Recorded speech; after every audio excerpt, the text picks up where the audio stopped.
Morning.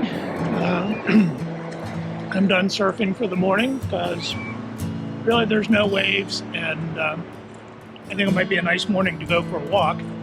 And I thought I would take you along, and I wanted to share with you today's Bible verse from my YouVersion Bible app, and it is Psalm 103, verse 13. And it says, "As a father has compassion on his children, so the Lord has compassion on those who fear him." So that's kind of an interesting verse to me. I'm just going to share this is not prepared or anything. It's just, I just read that verse, and I had been sitting in my chair enjoying a drink of water after surfing, and thinking about God and gender, and how both the Old Testament and the New Testament were written in a patriarchal period. And for those of you that are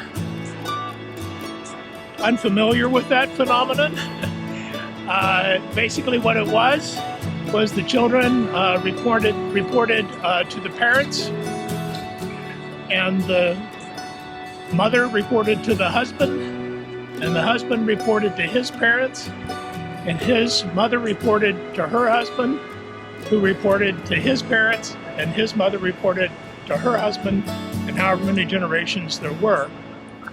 And it was a very authoritarian structure and very gender-based structure. And so this was the framework of the cultures into which the Old Testament came and the New Testament came. So my meditation this morning before I started my walk and before I read that verse was, gender doesn't really make any sense when you talk about Creator God, right? Unless you are talking about using the patriarchal culture to help us understand our relationship to the Creator God. That He's the one who made us, that He's the Lord, the boss, and we report to Him. And it doesn't really have to do with whether He has male genitals or female genitals, because He's a spirit. He doesn't, that kind of talk doesn't even make sense relative to Him. And, but we refer to Him as our Father, because He has that same role, that same relationship to human beings that in a patriarchal society one had to the most senior man in the family. So he is the Lord. And by using that structure, He could communicate that into these cultures in a way that they could grasp. However, I don't believe that justifies the perpetuation of patriarchal culture. Because in the New Testament, when we look at Galatians, it says that in Christ there's neither male nor female, neither slave nor free. So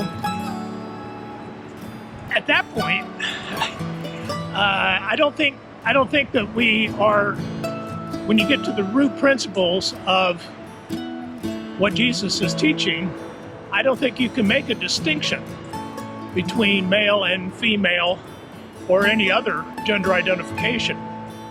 So that's just my thought. So I think the patriarchal structure is beneficial to understand the supremacy of the Creator over His creation. And we have some references that go back to that patriarchal structure, but they should not be used to support the continuation of the patriarchal structure. So that's just my morning meditation as I'm walking down the beach here. I'd be interested to know, what are your thoughts on God and gender?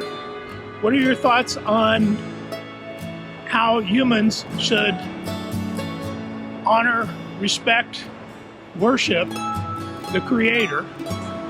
And what do you think about gender-specific language in referencing him? That's all I got for this morning. Oh yeah, and please remember to pray for Diane and for her healing. Thanks, God bless, and we'll talk to you another time.